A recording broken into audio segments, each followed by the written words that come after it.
Most people buy this category wrong, not because they chose the wrong product, but because they bought it for the wrong reason. There are one or two things that actually settle this decision, and they almost never appear in the headline spec. Think about the actual moment you will reach for this. Not the unboxing, not day one, the third week in, when it just needs to work without you thinking about it. That is the bar. The Nintendo Switch with neon blue and neon red Joy-Con is built around three play styles: TV mode, tabletop mode, handheld mode. That is the thing that separates it from what is sitting next to it at a similar price. It is not trying to be everything. It is trying to do this one thing at a level that earns its place. The first feature worth understanding is three play styles: TV mode, tabletop mode, handheld mode. In practical terms, that means you are not fighting the product to get a result. It absorbs the friction that usually slows you down. The second is 6.2-inch multi-touch capacitive touchscreen. This one looks minor on the spec sheet, but it is the thing you notice every single time you use it after the first 2 weeks.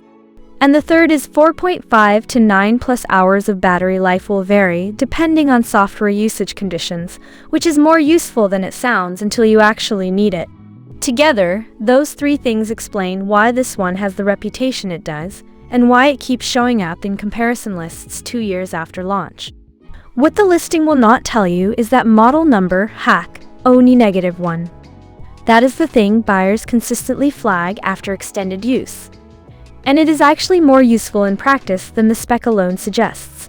Here is where I have to be straight with you though. Connects over Wi-Fi for multiplayer gaming. Up to 8 consoles can be connected for local wireless multiplayer. If that does not match your situation, there are better options, and I would rather you know that now than after you open the box. People who have used this long-term consistently mention model number HAC ONI-1 as the thing that keeps them loyal. The people who left critical reviews mostly bought it for a use case it was not designed for. I cover one of these breakdowns every day. Subscribing is the fastest way to catch the next one.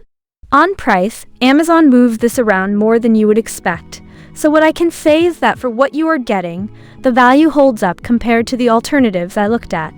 That said, timing matters on Amazon. The link is in the description so you can check what it is sitting at right now and decide if the timing works for you.